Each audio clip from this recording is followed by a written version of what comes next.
Today we're going to talk about a topic that is especially relevant right now. House flipping mistakes to avoid during a recession. As we all know, the housing market can be unpredictable. During a recession, it can even be more challenging to turn a profit. It doesn't mean it's impossible. In fact, I believe with the right strategy, mindset, and skills, you can still make money flipping houses during a recession. The key is to avoid many mistakes that I've seen many investors make. Hi, I'm Joe Homs, and I have over 40 years of experience as a broker, mentor, and investor. And I want you to subscribe so that you never miss a video. Number one, overestimating your flipping skills. Flipping takes time, it takes effort, and it takes some knowledge about what you're doing to make sure that you're doing everything correctly. Now, how to avoid that is starting small. I like actually to start with condos because they're easy to do inside. You rehab the property. The HOA takes care of the outside, so you don't have to do painting, roofing, landscaping. All that stuff just adds on to a flip. So start out small. Keep your project as small as possible.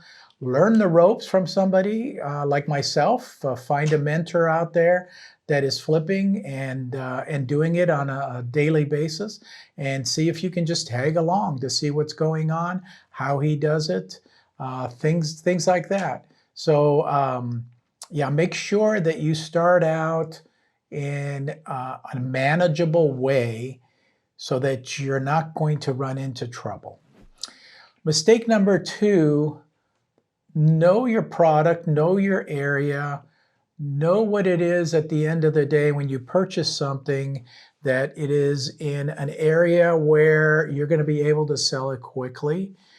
Make sure that you check with the building department to maybe see that there's some special rules that you have to follow, special permitting that needs to be done.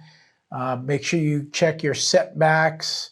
Things like this, because the more you know about this particular project up front, the easier it's going to be to sell it and flip it at the end of the day.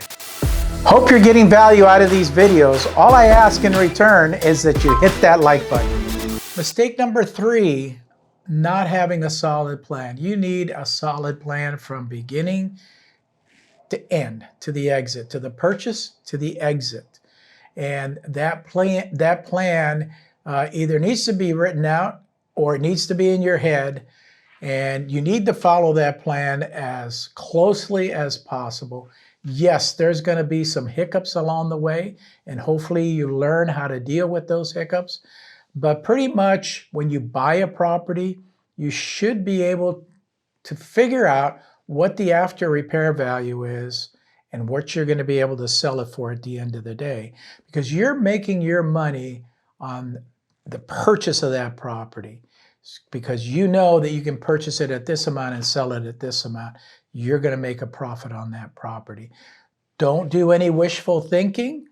Don't say, yes, I can sell this house, which is exactly the same one as this other one, and then you just don't account for that other one having an ocean view. So it may be the exactly same house that you're flipping, but that one has an ocean view. That one's going to be worth more, even though it's the same floor plan inside. So make sure you have a plan from the beginning to the end so that you don't have any issues along the way. Mistake number four is not being realistic with your expectations. And this is not an uncommon mistake for flippers. I see flippers all the time going into these projects, and they're looking at it from the mindset, how would I want to live in this property? What are the items that I would look for? And those are the kind of materials I'm going to put in, which is a big mistake. So you want to flip basically to the masses, and you want to use items that are going to go into this property based on the value of the property. So if I'm flipping a $200,000 condo, I may not put in a high-end appliance in there. It may be literally coming from Home Depot. or Lowe's or any of those places.